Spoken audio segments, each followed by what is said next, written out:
தம்பி கோழி வளர்க்க ஆசைப்பட்டான்னு சொல்லிட்டு கோழி கூடுமே கட்டியாச்சு. கட்டின அடுத்த நாளே நானுமே நாட்டுக்கோழி எல்லாமே வாங்கி விட்டுட்டேன். கூட்டில் வந்து ஃபஸ்ட்டு பழகுறதுக்காக 2 நாள் வச்சுட்டு அப்புறம் மேய்ச்சலுக்காக திறந்து விட்டேன். ஈவினிங் வந்து கூட்டில் பத்துறேன்னு சொல்லிட்டு எனக்கு எக்ஸ்பீரியன்ஸ் இல்லாதனால நான் ரொம்ப கோழியை களைச்சி விட்டதுனால அது ஃபுல்லாமே மரத்தில் ஏறி அடைய ஆரம்பிச்சிருச்சு.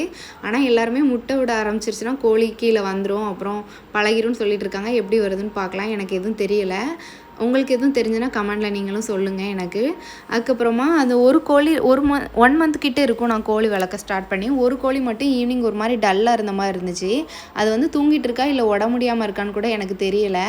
சரின்னு சொல்லிட்டு பயந்து போய் அடுத்த நாள் காலையிலே நான் வந்து கோழிக்கு ஃபுட்டு வைக்கிறதுல வந்து நாட்டு மருந்து தான் கொடுக்கலான்னு சொல்லிட்டு வேப்பிலை, துளசி, குப்பை மேனி, அப்புறம் சீரகம், மஞ்சள் எல்லாம் சேர்த்து அரைச்சி அதில் தண்ணியிலையுமே கலந்து வச்சிட்டேன்.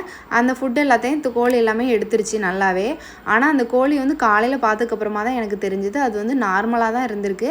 இதனால் இந்த மருந்து வச்சதுனாலையும் தப்பு இல்லை. நார்மலாக நாட்டுக்கோழிகளுக்கு வந்து மாதத்தில் 2 டைம் இந்த மாதிரி வச்சா எந்த நோயும் வராதான். நீங்களும் ட்ரை பண்ணி பாருங்கள்.